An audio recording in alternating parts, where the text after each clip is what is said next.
Welcome. Welcome to Illusions Exist. Now, the first thing I want you to understand about Illusions Exist is the title, well, it wouldn't be considered ironic, but it's a statement about illusion denialists. People that think illusion doesn't exist. Illusion being an illusion isn't real, therefore it doesn't exist. But it does exist. And we're here to help dispel illusions, even if what remains is illusion, but it's less elusive.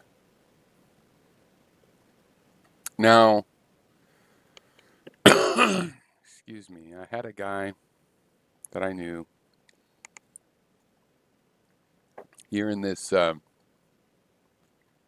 society of discussioneers who said you should help a brother out by when you see that they're wrong or having a problem in their thinking, you try to help their thinking. And I was like, well, I'm just interested to find out what their thinking is.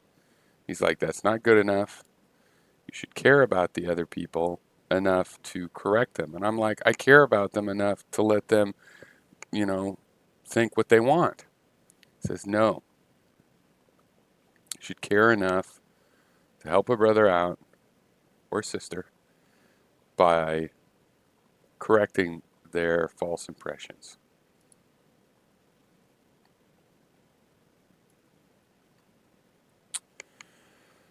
So, I'm going to explain metaphor to you. Now, I've done this before. I've talked about metaphor. Oh, but Piero, you were just all analytical and sort of technical. Yes, I was discussing, the purpose of metaphor. Yeah, but you don't understand. They didn't understand what you were saying or the relevancy. Well, that's the point. I'm talking to myself right now to demonstrate a kind of a discussion practice that I would like to achieve. Well, you're not going to achieve it. I see. Well, let me just say this. Read Lakoff. For example, a good book is, this is one of my favorites. It's in reach. Oh, wait, no, that's manufacturing consent. That's not what I thought. Oh, here we go.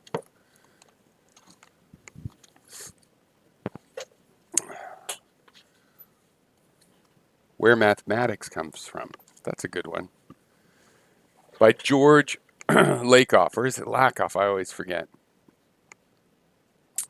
You need to get some technical details of why the brain thinks in metaphor. You could go there. We'll get there maybe eventually. I mean, I've discussed it in the past, but the reason you new viewers are so important is because you're the reason to explain it again. And maybe even for the old viewers, I haven't explained it well enough. And maybe they would appreciate being treated like new viewers. Probably not, though. But the point is, every human thought operates by metaphor. And if there's a literal level, which is questionable, but again, that's the advanced topic. If there's a literal, when I'm thinking about it, I'm thinking about, oh, is there a literal level? It's complicated at that point. But there is a starting point, which is drawn from the fact that our brain, and to a degree our whole body, but let's just say our brain, our mind, which we believe is encapsulated in our brain, has evolved to do sense and motor functions, right? So there's a kind of an implicit willpower question, but it doesn't matter whether the will is free or chained or determined or anything like that because it's a motor function. There's a sensing and motor. There is perception and willing affecting the perception, and there's this loop of sense and motor function, just as a physical thing, us as living beings evolving for those of us that believe that. Now, sense and motor, or what they call sensory motor functioning, is having to do with the body and operating the body, the physical body. So it's pretty clear why we see a patch of color and think of it as a thing, an apple. Again, it's out of the scope of right now to discuss, well, is thing a metaphor? Let's just take those as literal elements. You have an apple, you pick the apple, you look at it, you can eat it or not, smell it or not, or whatever you do with it. It's a thing. You identify it as a thing. It's literally an apple, right? Now, if you pick a peach, it's literally a peach. Now, if you fall in love with a lovely lady and you say she's a peach, well, that's a metaphor, right? It comes from something in the sense and motor functions that we experience what you would call directly. But even the sense and motor functions have metaphors within, and that's what I'm going to talk about right now, which is the metaphor that life is a journey. Now, this is a metaphor that basically seems so true, to me at least. It feels like, well, no, that's literally true. Life is a journey. But of course, it's not. The difference is from this sense and motor literal reality is that while in our life we generally move around, and so it's a journey, and because you've moved places over time, um, even if someone hypothetically were to be born in a in a house on a farm, and he grows up there and lives there and eventually inherits the farm and gets a wife and raises his family there and all of that, his life also would be a journey, but that would be metaphorical. This guy hypothetically has never even taken a journey.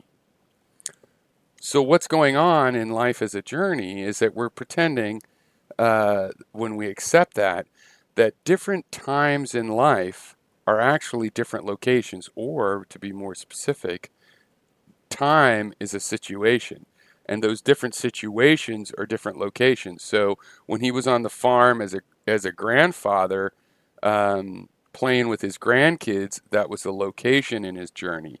And when he was, you know, uh, bringing his newlywed wife home to the farm, that was a location. These were situations and points in time that are now considered locations, and the series of locations is a journey, and the original sense of time is somehow also in that. And this is something we're thinking about as we think about sense and motor function and metaphor, is the fact that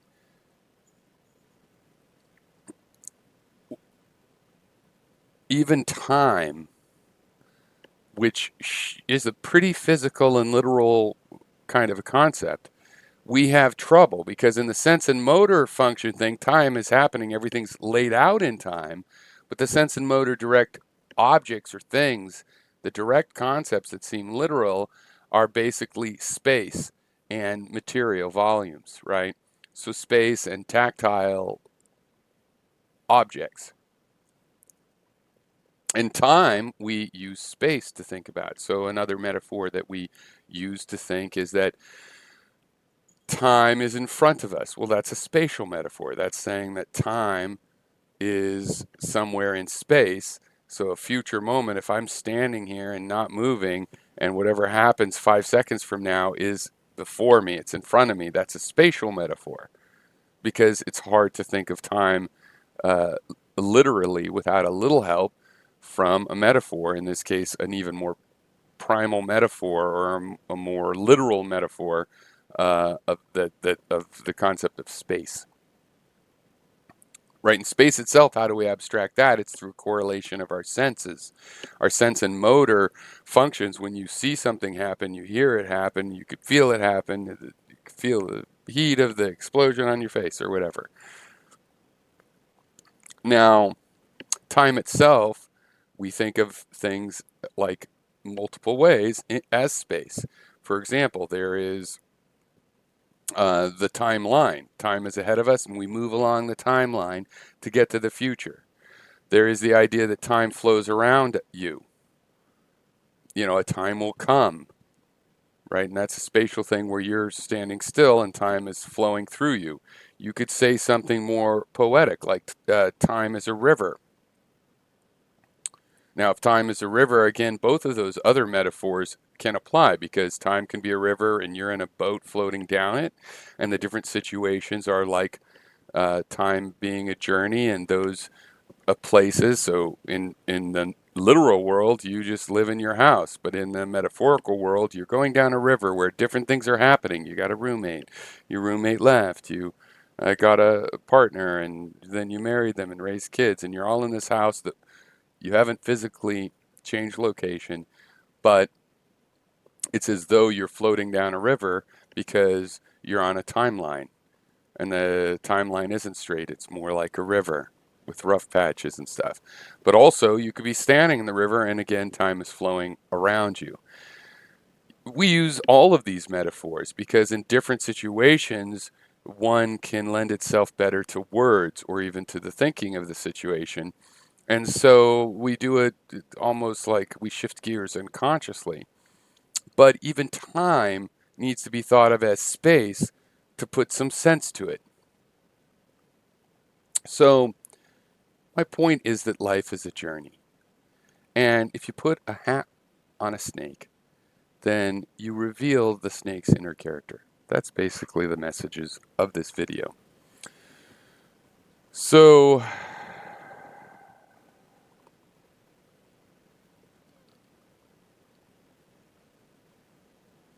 looking at the comments, okay, pretty useless. Nothing really there to reply to. It's sad, but um, that's just how my old viewers are. You know, they're cranky, a cranky old bunch. But anyway, cheers to you, and may we meet again in a video I'm about to make on natural philosophy.